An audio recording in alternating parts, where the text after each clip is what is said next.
are you? I'm doing well. How are you? I'm very well. I'm very well. I'm so excited that I was able to pitch this and get it in because my son and I raised $50 for the walk-a-thon, and I wanted to just get like more exposure out there for this because I think it's a great way for families to find an alternative to trick-or-treating if they're not comfortable with that.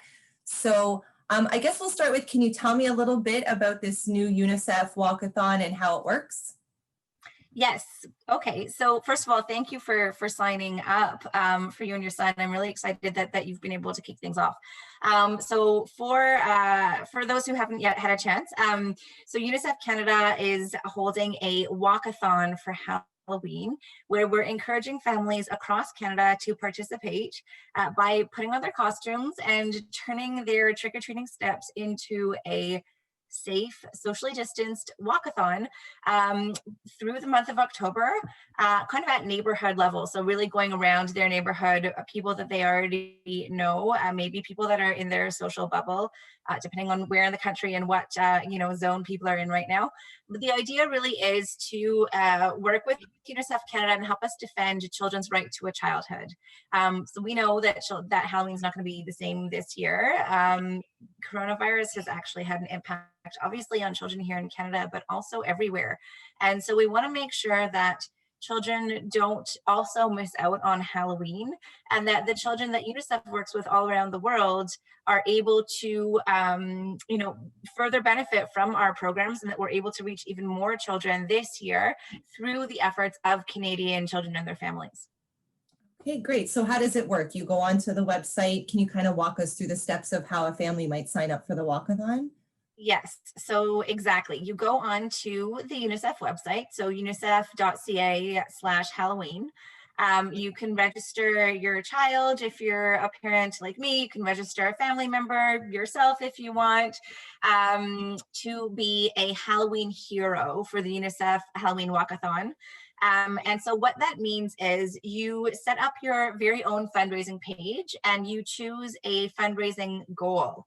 And when you do that, you can pick your goal based on what kind of impact you want to have. So there's some really specific examples of what kind of impact you can have depending on the funding level that you choose. So it's really interesting because you are able to see directly, if you raise a certain amount of funding, it could go to providing clean water for children.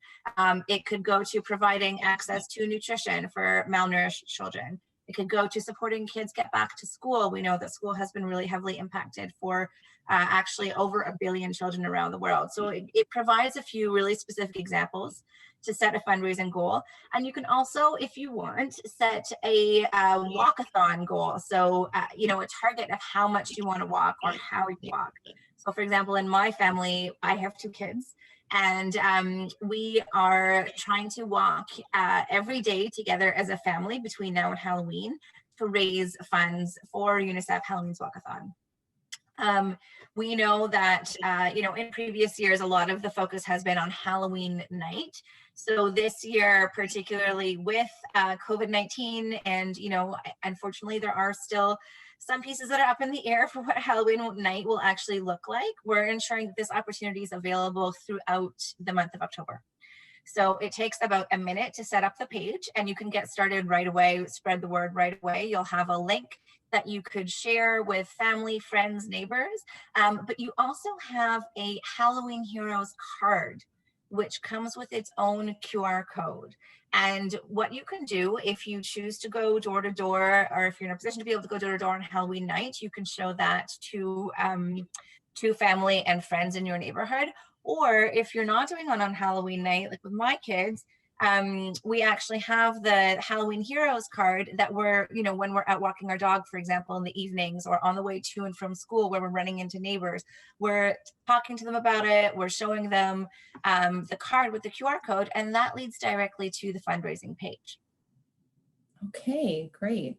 I love the idea too that I think a lot of people do associate raising money for UNICEF at Halloween. I know that you kind of wax nostalgic with friends. Everybody remembers getting their little boxes and collecting their change. So it's such a nice way to still carry on that UNICEF tradition at this time of year also.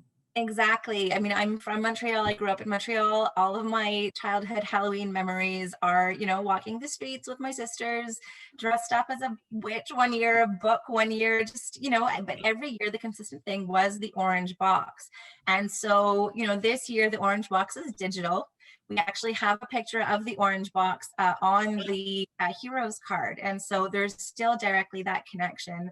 And it provides some nostalgia, and it also really provides children an opportunity to still be able to celebrate Halloween. So, my own kids, have been thinking for weeks about what they want to be for Halloween and what kind of decorations we're going to have up. And, I currently I'm in Ottawa, and it doesn't look like we're going to be able to go trick or treating, with the family this year. And so what we're trying to do is, when we go out and walk the dog in the evenings, that we actually dress up in different costumes on different nights of the week. And it's a way to still, we go out, different people have their decorations out. So we're going and admiring decorations, talking about Halloween, talking about the costumes and, what we're scared of, what we're not scared of, that type of thing, but also the kind of impact that we're going to have, because, children really do need that this year.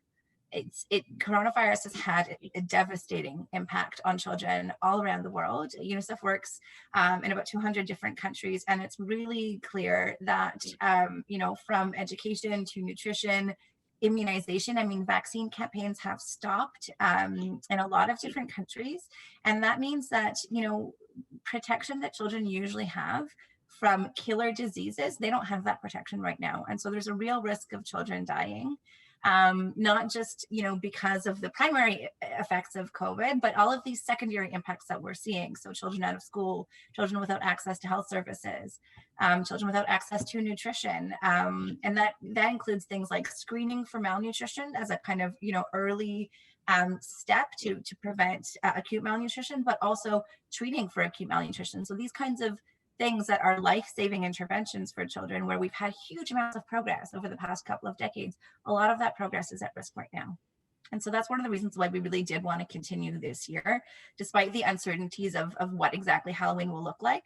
On the one hand, the need is so high at a global level. It keeps me up at night, thinking about other moms in different parts of the world, not being able to feed their kids, not being able to protect their kids from deadly disease, not being able to send their kids to school. This is an opportunity for Canadians to play a part in responding to that, and also for Canadian children to really still have a fun way to celebrate Halloween and know that they're doing a little bit of good in the world.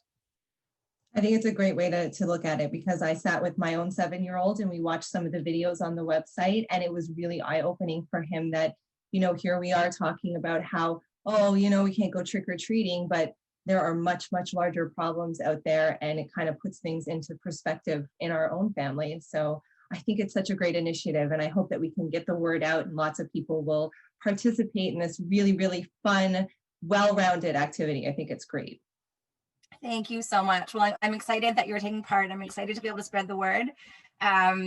Super easy, again, to set things up. unicef.ca/Halloween. It takes a minute. I've done it myself. And it really does. It'll help us save lives. Great. Well, thank you so much, Annie. I hope you have a wonderful Halloween. Thank you. You too. Have you decided what you're going to be in your family? Are you dressing up? Or your kids dressing up? Well, we have, like you do, we have quite a bin of different accessories and random things. So, we've been decorating the backyard actually just to have some kind of fun thing going on. So we're kind of adding to it a little bit each time. And yeah, my son changes his mind quite often. So we don't have it nailed down just yet, but this is a fun excuse to be able to kind of experiment too with all kinds of different costumes. I love that you go out and kind of switch it up all the time. Yeah, well, it's the same. My kids can't decide. Sometimes there's, we have a costume bin, exactly like you said, and we this gives them, if we're not limited to one night, it gives them an opportunity to not have to pick one thing. Exactly. So we have a dragon costume, we have witch costumes, there's a lot of different options, and it really provides us an opportunity again to kind of go out, celebrate Halloween, get to see our neighbors and kind of share the Halloween spirit with people. even amidst, the uncertainty and not knowing exactly what the night of is going to look like. And you know what, for people who are able to celebrate the night of, but are also worried about social distancing, there's different ways to do that too. I mean, one idea from UNICEF is to put out a bowl of candy or lay out candy or chocolates on a table so people don't have to kind of go in a bowl, but also post, there's the QR code that you can actually post next to that. So people who are coming to do trick-or-treating, even if you're not as a family, they can still support the fundraising that you're doing as a family. Okay, So great. And everybody can get all the information on the website again, right? unicef.ca/Halloween. Exactly. And there's tons more ideas of fun things to do too. Okay, great. Well, thank you again, Annie. I hope that you guys stay well and have a wonderful holiday. Thank you. You too. Happy Halloween. And to you, you take care. Bye. Bye.